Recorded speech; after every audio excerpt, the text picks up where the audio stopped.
This is the um, main list of material on various aspects of background. And you'll notice some of these are multi-volume editions, which obviously you're not expected to have to try to own unless you're really committed to it. But those are available if you're in a place where you can get to a Bible college, a university that has a religion department, and some of these works would be there. That cultural um, background study Bible that I mentioned uh, is the one that's just worth having if you possibly can. Let me see if it will let me bring that up so I can even show you an example of it. Uh,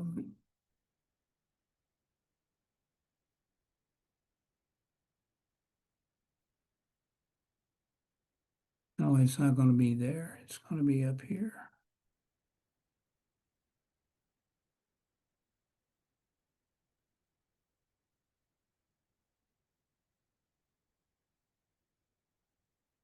Um, while that's, there it comes. Maybe it's going to come so you can see it. And I can change the share here.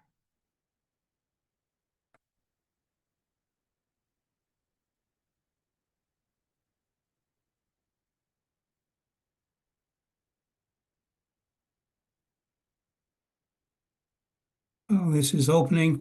There are two other bibliographies that I sent you. One is a series of books that are called Customs, and the other one is Daily Life. Those are more general use materials. They have good information in them, and some of those you'll be able to find really inexpensively. Um, that's the main reason I sent those lists, so you would simply have those materials to look at. Then there's a fourth bibliography I sent that has cultural background directly related to biblical texts. The ones we're going to look at tonight, of course, are directly related, but this bibliography is built around several books that have been published fairly recently um, about the way we have missed, and in some cases, many cases, even misunderstood a particular passage because of the presuppositions, the cultural experience that we bring to the text, that the translators brought to the text. We're going to look at a case of one of those tonight in just a couple of minutes. That may not at all represent the reality. Um, so we're going to look at some of those. In addition with that, I'll send you another list. There are a couple of you that mentioned using the King James, which is a perfectly legitimate text to use with the caveats that we have with all the translations. But the King James has a particularly difficult one. If you use one of the modern King James or New King James translations, you won't have as much trouble because in that case, most of the English words that have radically changed in meaning have been changed in the text. So the current English translation in that version will represent more modern English, whereas there's several hundred words in the King James originally that were perfectly good, usable words in the 17th century when it was translated, but those English words have radically changed in the last 400 years, now nearly 500 years. And so you'll misunderstand if you read the word the way we use the word today. It won't represent at all what it's supposed to represent. Okay, now let's see if I can get back here.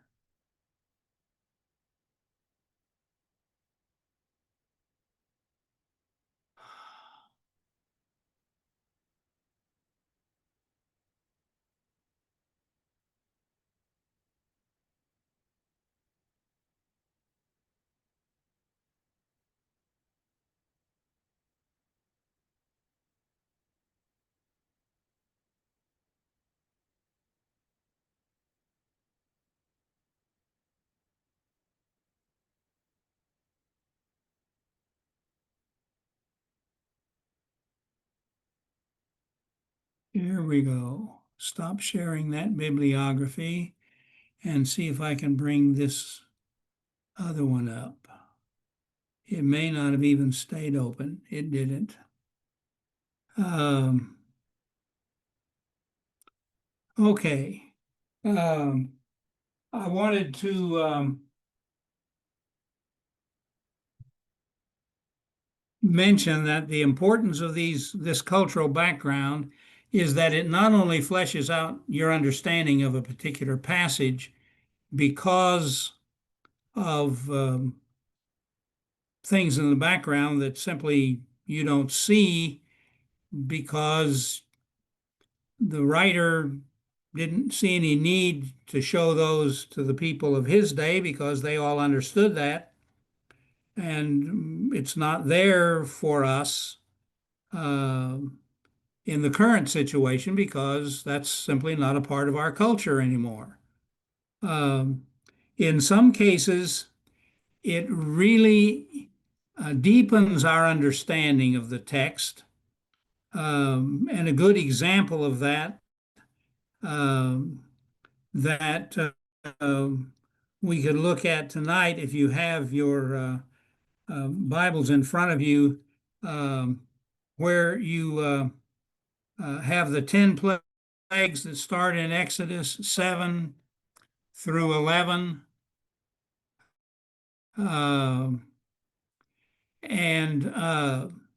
it turns out, of course, that those plagues, each of those various infestations that begin with turning the Nile into blood, that water becomes coagulating blood, um, are in fact not only simply miraculous things that happen, but all of those natural phenomena, those animals, um, and so forth, the river, were very special in the spiritual pantheon of Egypt.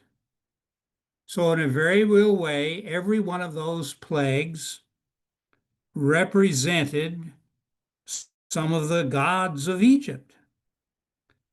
And their jurisdiction was being invaded, it was being controlled by Yahweh, the God of Moses and Aaron. Uh, so I sent you a compilation of 2 or 3 sources that show the names of the various gods that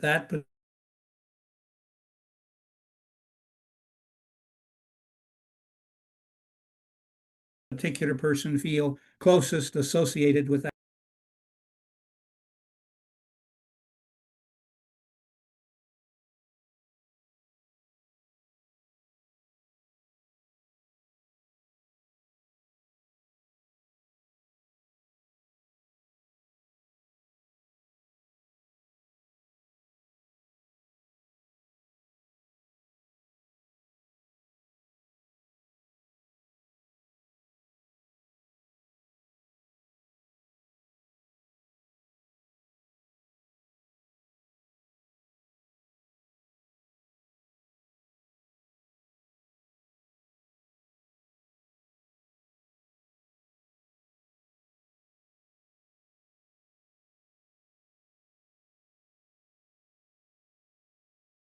my audio go off? Am I back on now? Yeah, you Okay. back on. Okay. Sorry about that. Um,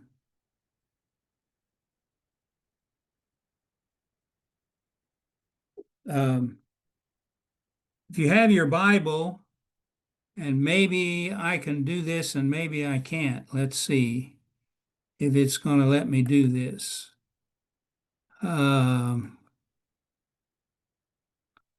is it going to let me show my Bible? Is this showing up for you all? A Bible text on the left-hand side of the page. No, It's not there yet. no, it's not there yet. You got a black screen. You have a blank screen, huh? There Okay, we fine. go. There we It's go. on There it's now. coming in. They Yeah, come in and stay. yeah. Yeah. Okay. Um, in 1 Samuel 9,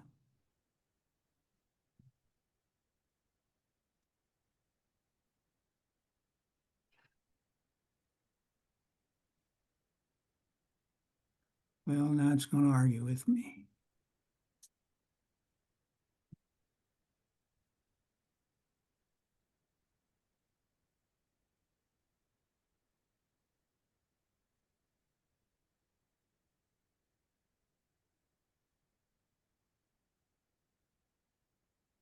This may not work.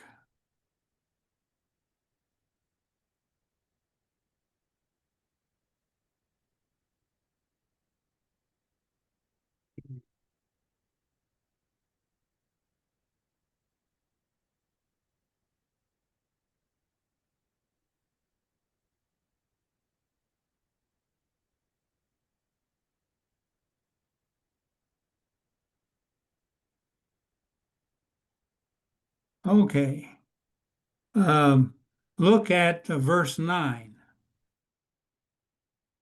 This is a story about Samuel um, picking out Saul.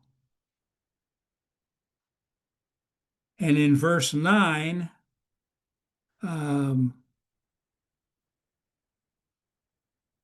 you have what in this translation is a little parenthesis. Um, it used to be in Israel that whenever someone went to inquire of God, he would say, "Come, let us go to the seer." The Bible writer, writing in a much later period than when this happened, has this little this cultural explanation in his text.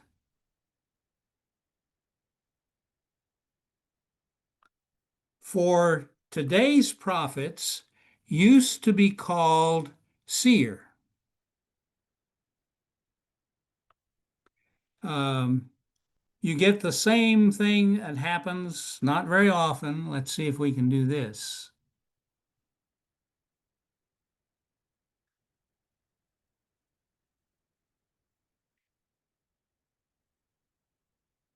This is the story of the wedding in Cana. Um,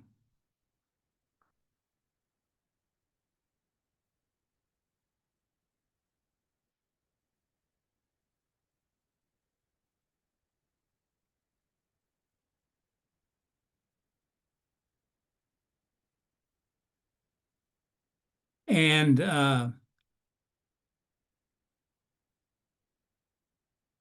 here's this explanation. Now, there were 6 stone water jars there for John 2, verse 6, for Jewish ceremonial washing, each holding 20 or 30 gallons. And this is an explanation of why there would be 6 stone jars this large that are empty. So you have this little cultural note included in the text. But That doesn't happen very often. In Genesis chapter 15, verse 3,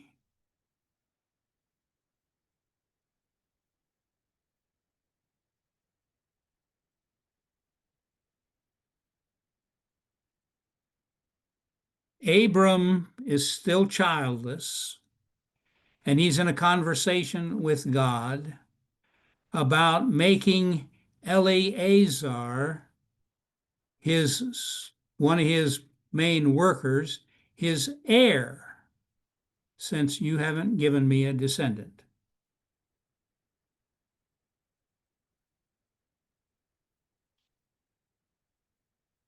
Now, that wouldn't be a totally strange thing to us, but it turns out that this was a relatively common cultural practice, that people who didn't have any children, or whose children died young, like they often did, or whose children, particularly sons, died very young, especially in warfare, for a man to become of age, the elderly, and not have a blood heir in his family.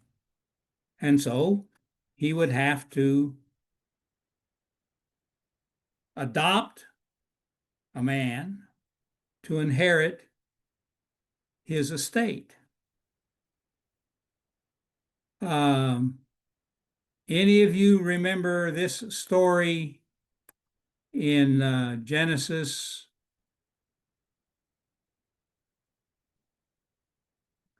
The story of Judah and Tamar?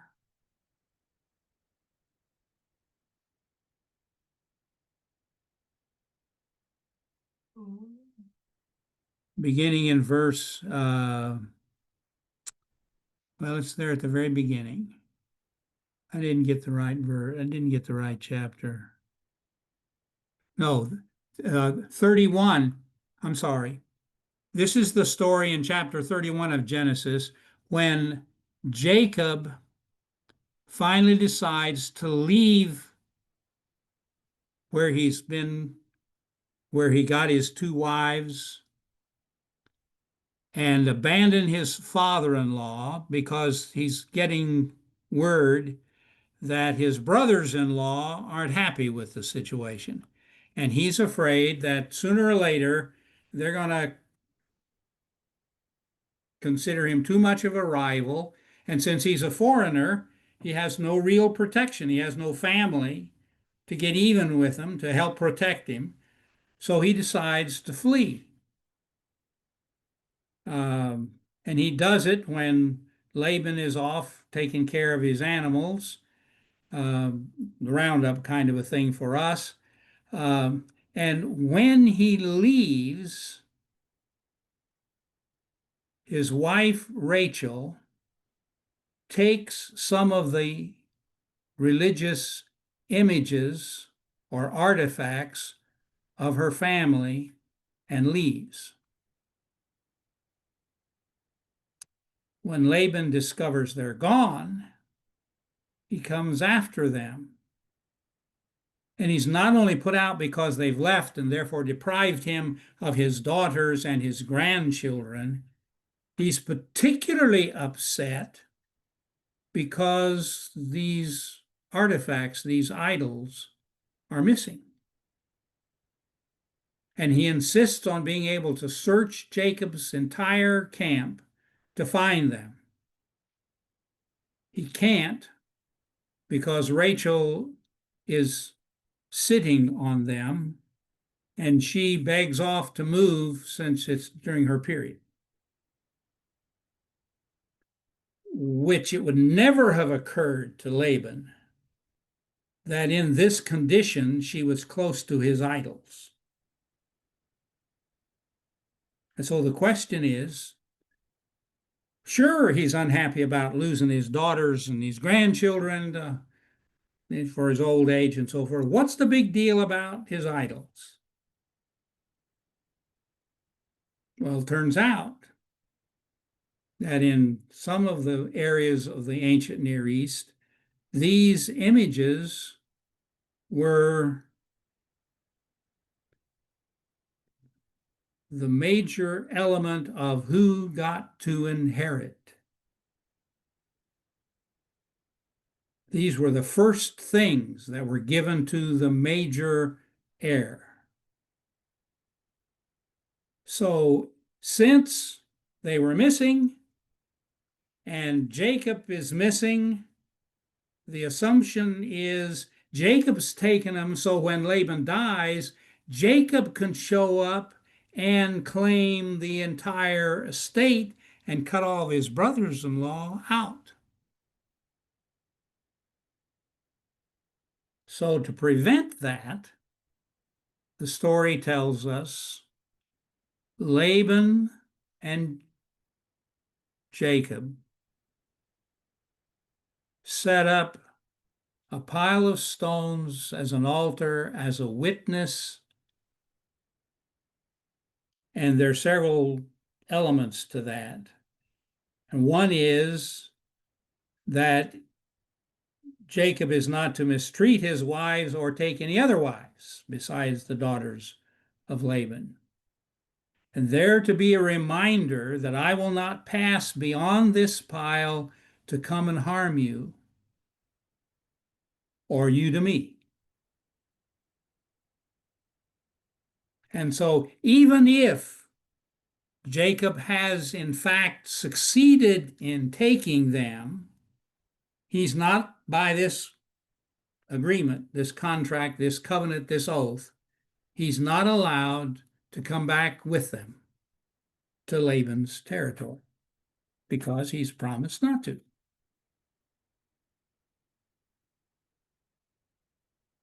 Okay. Remember I mentioned this in Exodus chapter 1.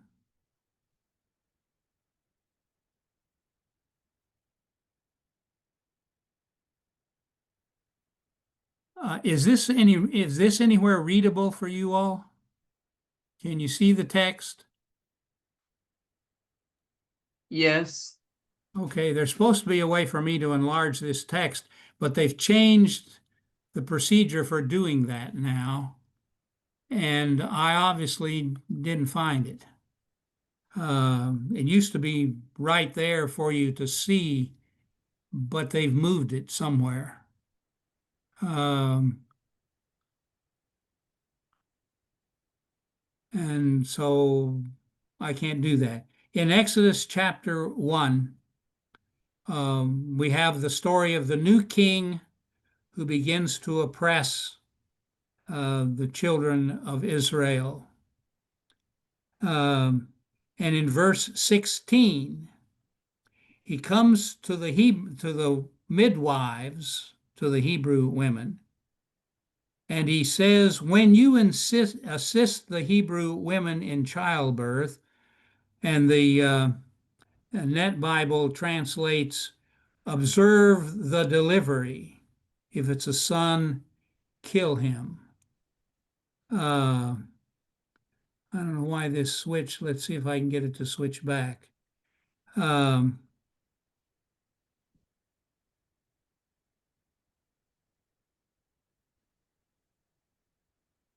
Most of the translations put in here the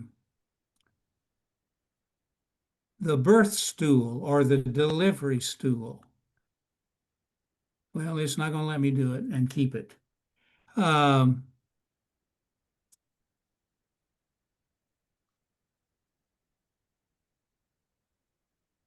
Here it is. See them on the birth stool. Now, it turns out that's not a translation. And nearly all the translators in English use something like that. There are a few who do like the New English that I started with, where they simply mention the birth or the delivery and blur this out. And they do this because birth stools were in some cultures common enough that some people would know about them. literally what's here is the stones.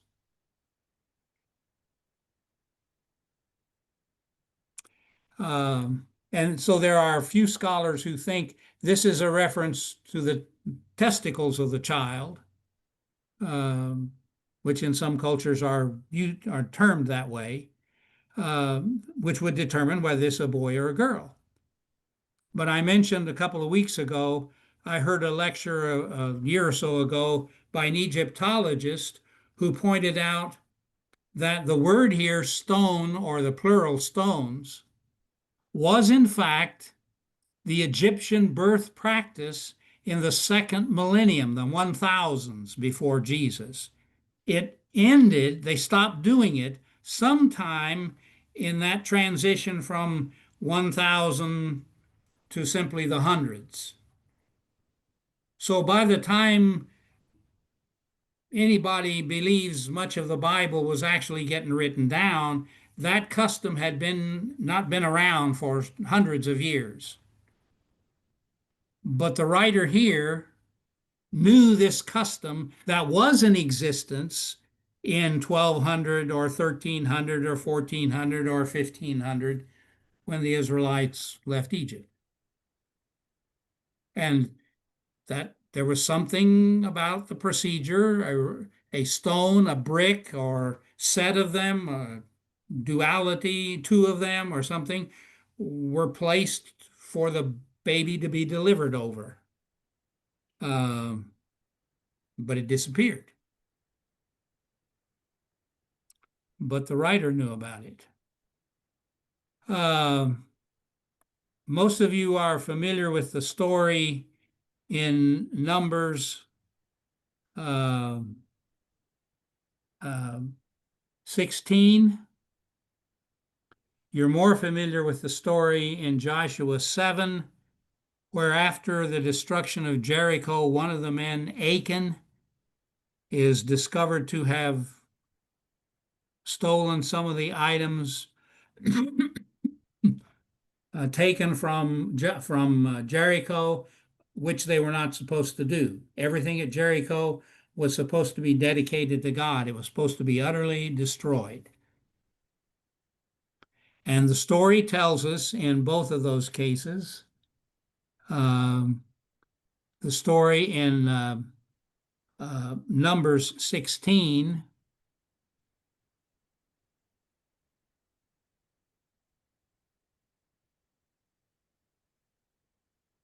is the rebellion of Korach and several associates against the exclusive priesthood of Aaron. And as a result of that and their unwillingness to give ground in any way at all, Achan and his entire family are destroyed by an earthquake. I mean, Korach and his family and the others are all destroyed by an earthquake. Achan and his entire family are destroyed.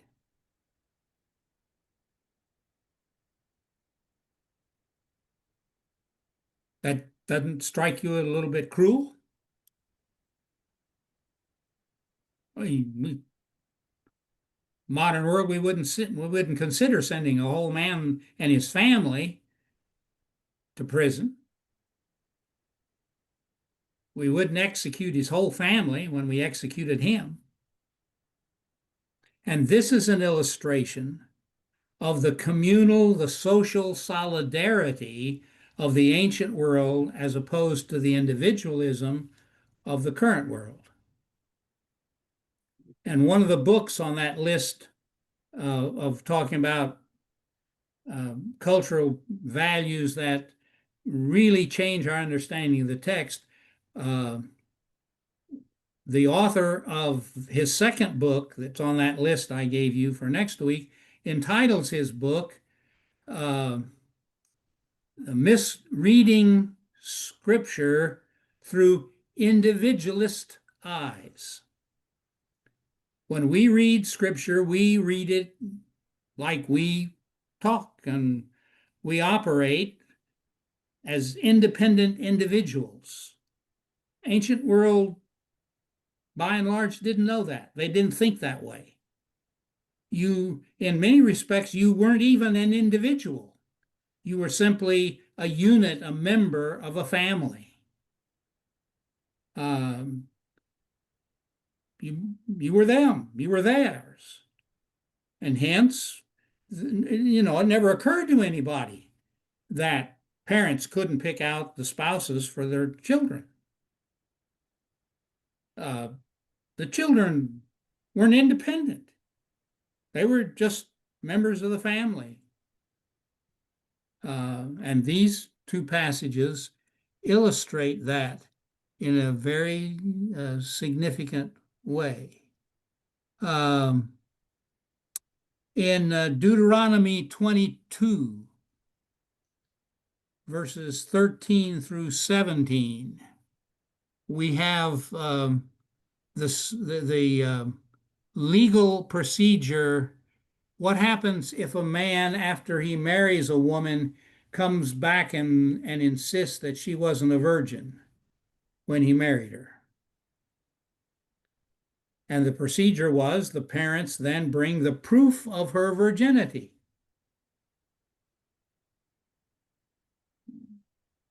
Without some knowledge of the culture, you don't have any idea what in the world that could be or would involve.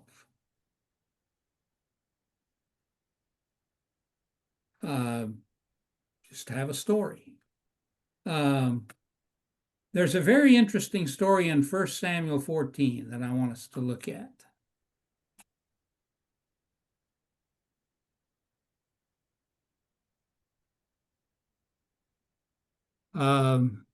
This is the story of one of the battles between the Israelites under Saul and the Philistines. And this is the particular story that Jonathan becomes the hero of the story.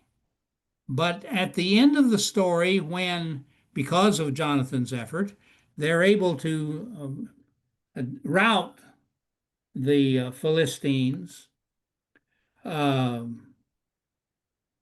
to such a degree that they run. Notice the story beginning in verse 31. They struck down the Philistines, and the people were very faint. Remember, the story before this is the problem that Saul has because he's put everybody under the orders that they're not to eat until the battle is won. And his son Jonathan stumbled across some honey, and so he indulged.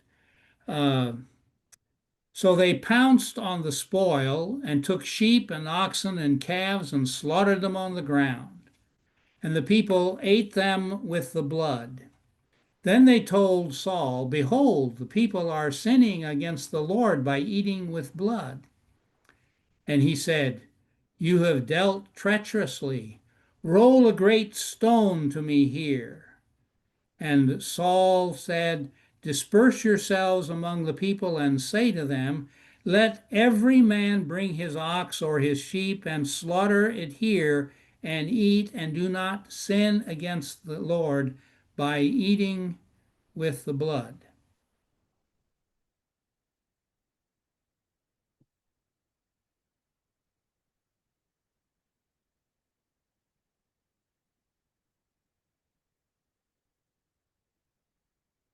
So every one of the people brought his ox with him that night, and they slaughtered them there. And Saul built an altar to the Lord. It was the first altar that he built to the Lord.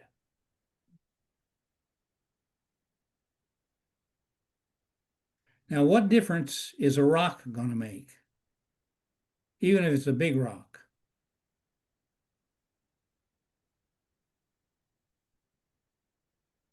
How is that going to keep them from eating with blood?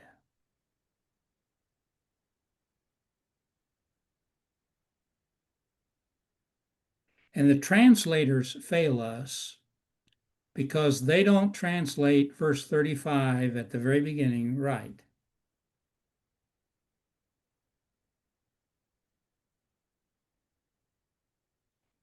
Now, you catch the background of this if you look at Exodus 28.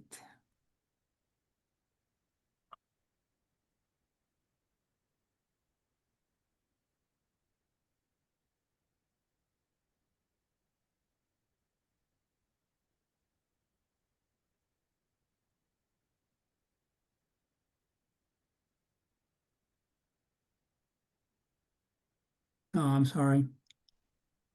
Wrong verse. Yes.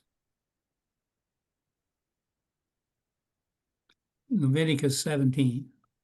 This was for another one.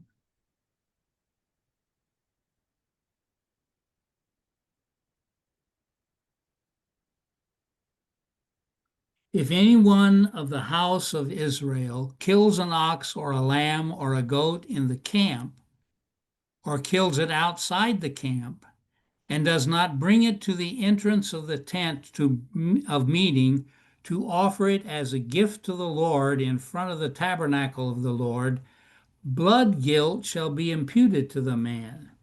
He has shed blood, and that man shall be cut off from his people. This is to the end that the people of Israel, when bring their sacrifices, that they sacrifice in the open field and bring them to the Lord, to the priest at the entrance of the temple, and sacrifice them as sacrifices of peace offerings to the Lord.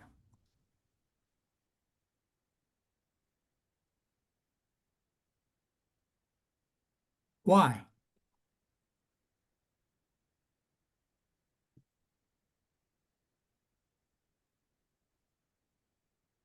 And this is even more intriguing in Hebrew, because the word for sacrifice, like killing the animal, and the word slaughter are the same word.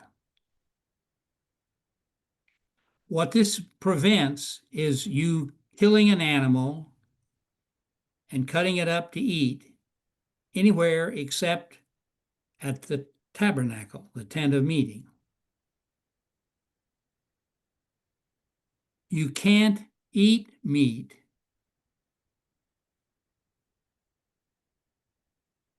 that you didn't offer as a sacrifice to God, recognizing that that animal had life and meat because of God.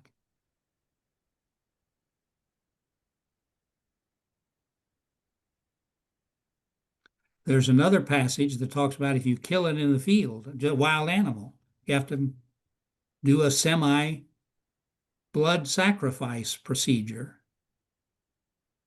So you recognize that you're taking animal life, you're doing it only because God lets you do it. Now remember, you see, when you took peace offerings and most sacrifices that were offered to God, animal sacrifices offered to God, uh, you burned up the stuff that you didn't want to eat. The priest got to keep a little bit of the animal. The rest of the animal you took home. Even if it was a sacrifice, it was a sin offering. You'd really done something bad and you knew you'd done something bad, and so you brought this offering for forgiveness. God let you take most of the meat home. It was yours.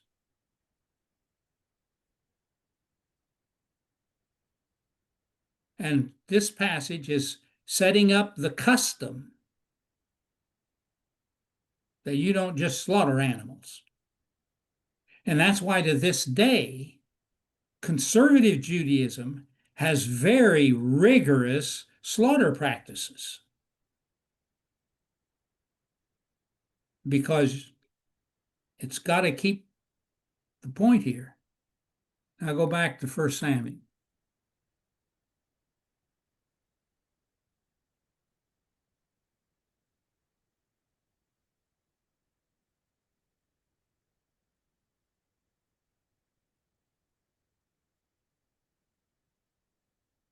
What the rock did was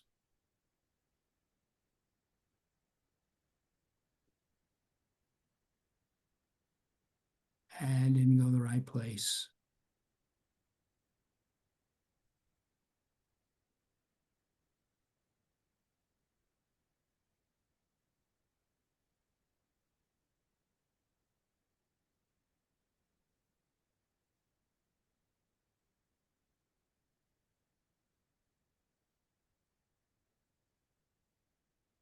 What the rock did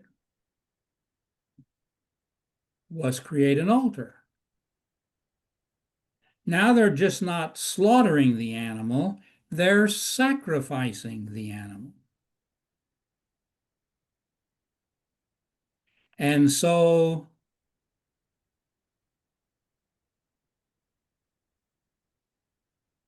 this last verse should not read like we read it in English. Everyone that day, that evening, brought their animal and slaughtered it there. And then Saul built an altar to the Lord there. No, it's so Saul built an altar. That's what he did. He just had a large rock designated as an altar to God. Now they can slaughter the animal. Even though they're not at the tent of meeting, they can slaughter it because it's on an altar. And that makes it quasi-acceptable. How much time we got? Y'all are probably familiar with the cultural issues involved in the book of Ruth. Her going to the field to glean and picking up what is dropped.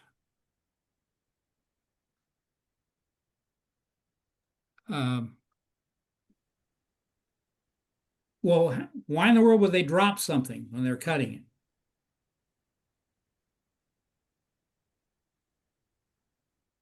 Weren't they Most of instructed the to? pictures you see of this are showing the process the way we did it in 17th, 18th, 19th century, and a few communities, 20th and 21st century America, and a lot of the Western world. We cut the grain plant off close to the ground. So there's a long stalk. And the process is you grab a big hunk of this with your arm and then you cut it off. And now you've got the whole thing caught in your arm. But it appears the ancients didn't reap that way. They only took the head and very little straw when they cut it. Now you've got something that's much more difficult to hold on to, much easier to drop.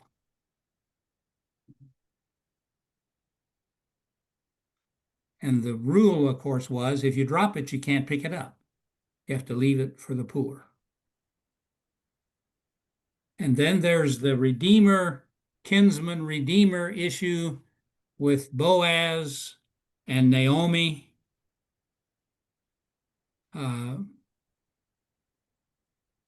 Based on the fact that she had some claim to her husband's property, even though he was dead.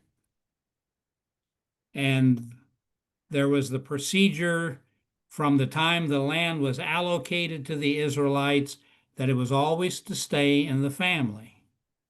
So on whatever basis they lost it, every Jubilee it was supposed to come back to them. That's a long time. So there was the procedure in certain areas where if they lost the land, particularly a matter of indebtedness, they had to surrender it to pay off a debt. A close relative could pay off the debt for them and they could keep the land.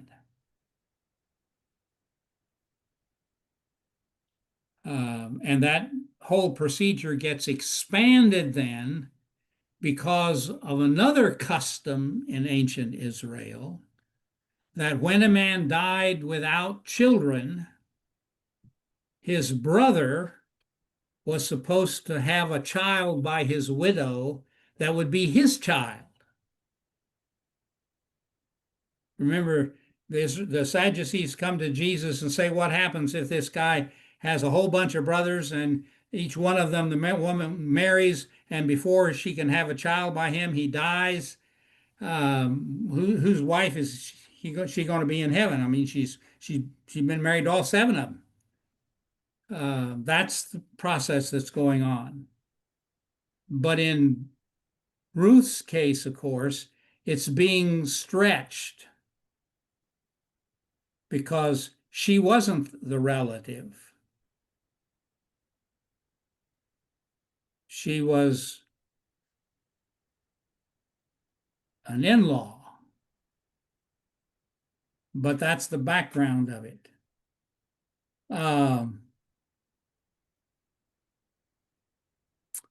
Let's look at a couple in the New Testament.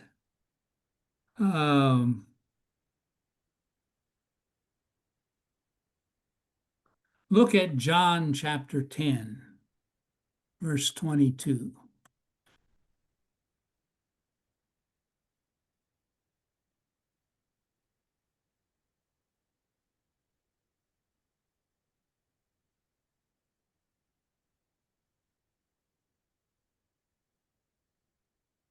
The time of the Feast of Dedication took place at Jerusalem. It was winter, and Jesus was walking in the temple in the colonnade of Solomon. So the Jews gathered around him and talked to him. Anything strike you there? The details are all important. It's winter. That's when the day Feast of Dedication takes place, in their winter. But he wanted to emphasize it was winter. A little cooler, very possibly rainy. And so where is Jesus? In the one section of the temple courtyard that has a roof on it, the colonnade of Solomon.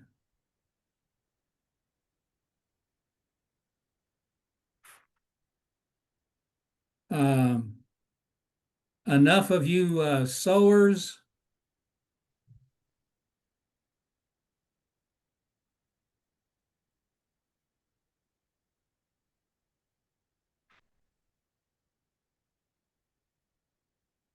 to know the problem in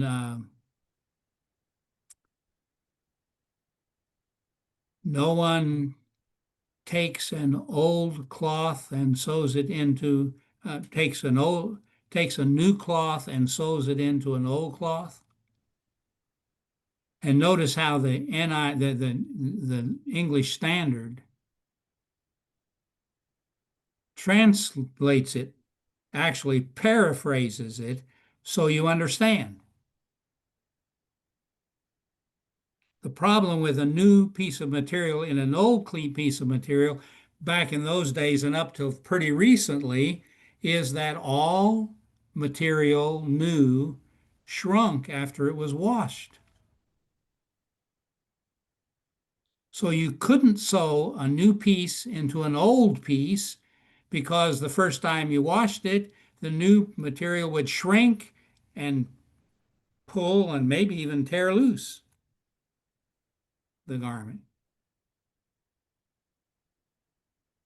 But unless you're familiar with that nature, and the English Standard Version assumes that you might not be, so they make it the unshrunk cloth. So you know what the problem would be. And the same problem with new wine in old wineskins. Well, how many things do we put in the plastic jug? How many times do we refill the water bottle? What's the big deal? But of course, when you know anything about natural materials, you know they are going to change. You put grape juice in a wineskin, it's going to ferment and it's going to expand and it's going to stretch the wineskin in the bottle. If it's not fairly new and flexible, it won't be able to expand, it'll just burst.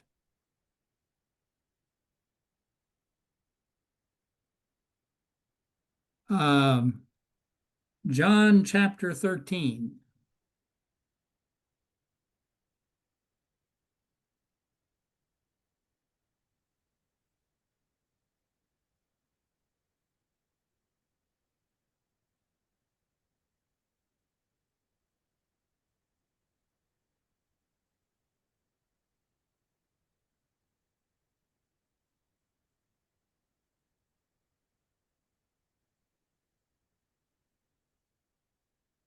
We're in the upper room,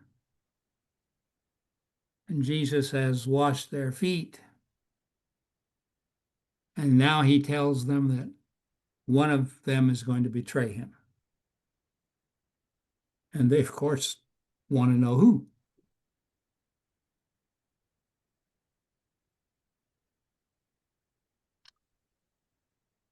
One of the disciples whom Jesus loved was reclining at the table at Jesus' side. So Simon Peter motioned to him to ask Jesus. So the disciple, leaning back against Jesus, asked, "Who is it?"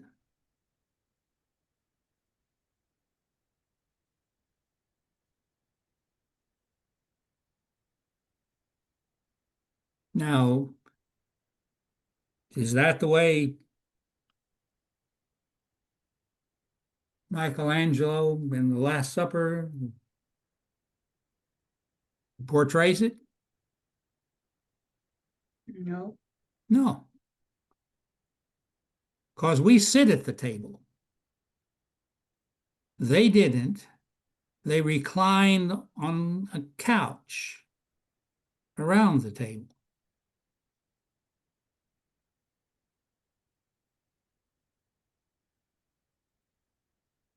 Lean on one elbow, reach over with the other one, and get some food and eat it. The one disciple whom he loved was next to Jesus. So when Simon asked him to inquire who this is, he just leaned back against Jesus so he could whisper even.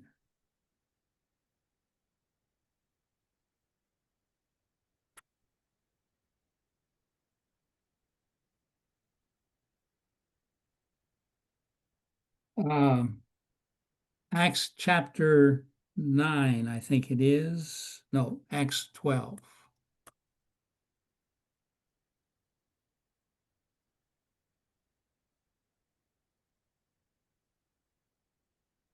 You're in prison with Peter, between two soldiers. Now, notice how this puts it. The angel said to Peter, "Dress yourself and put on your sandals." And so he did. Old English translates dress yourself with that word, gird yourself, put on your sandals. Now, it could mean that. Simply dress yourself, as though he weren't in a cold prison undressed. Maybe he'd taken his robe off to lay around himself more than just wrapped himself up in it like he did.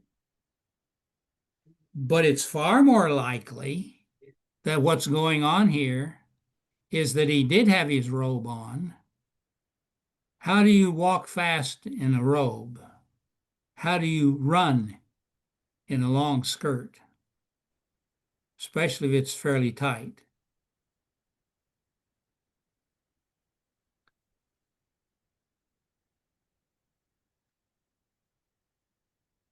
A woman does it by lifting up her skirt. The men and the women too, in that, for that matter, in that day, when they had their robe around them, they took one end of it, pulled it up between their legs, and turned the robe into pantaloons, and now they could run. Get up. Gird yourself, put on your sandals, man, we're moving.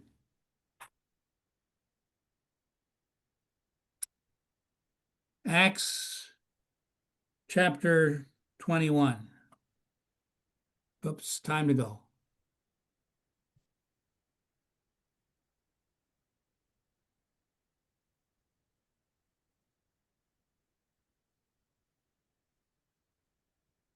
Paul arrives in Jerusalem. He greets the brothers there. And now he's being told with James and some of the elders that he has a bad reputation in Jerusalem for teaching the Jews among the Gentiles to forsake Moses and not circumcise their children or walk according to our customs. And that's going to create some problems. So we suggest that we have some men who are under a vow that you join these men and purify yourself along with them and pay their expenses so that they may shave their heads. Thus all will know there is nothing in what's being told about you that's true, but that you yourself also live in observance of the law. What's going on here?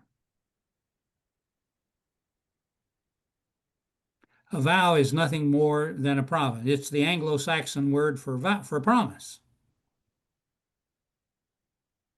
These four men had made a promise to God about something.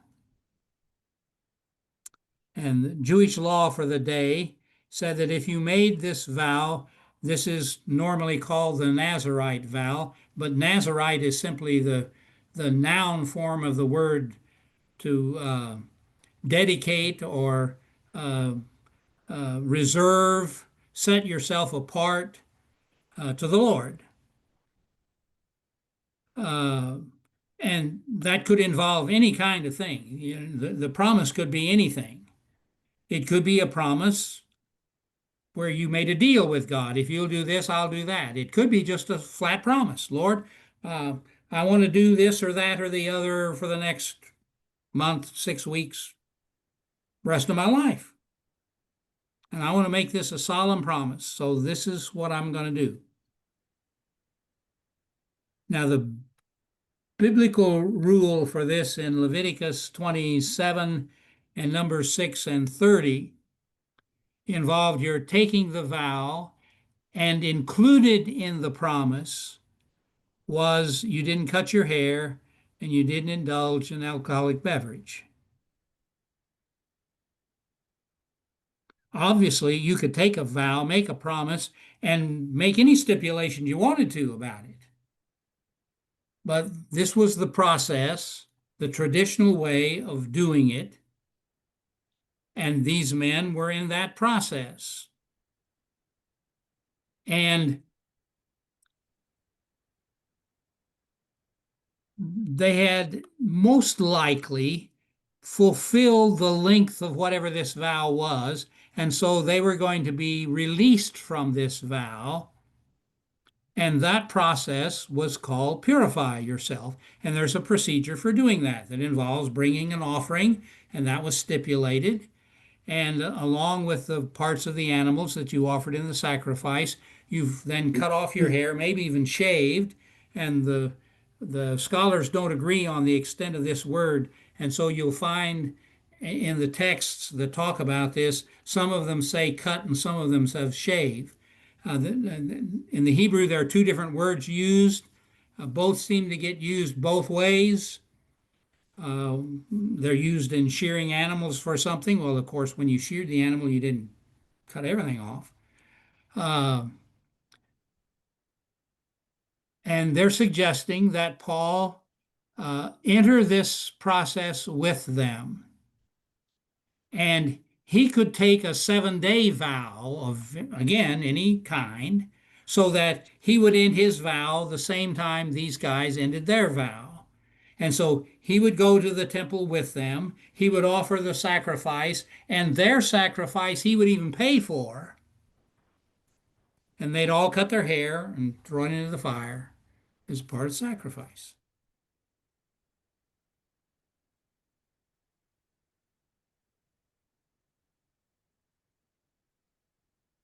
And Paul's willing to do it. Because you see, the fact that you're liberated from the law just means you don't have to. You can still do anything in it if you want to. It won't have any credit for you, but you might find great value in it by doing it. It might be a very significant, moving experience for you, your own spiritual growth. So there's nothing wrong with it. You just don't have to. Okay, there are several other examples on the sheet that I sent you about examples of values of knowing culture. You can look at some of the rest of those. Bring some of your own. A passage that's puzzled you because apparently something's going on and you don't know what it is. Or maybe you were introduced to that and it's not on my list. Pass it on to me so I can add it to the list if it's something you learned about. And then we'll look at some more that are more critical in terms of our understanding correctly the passage that's involved. See you next week. Be blessed. Good night. Good night.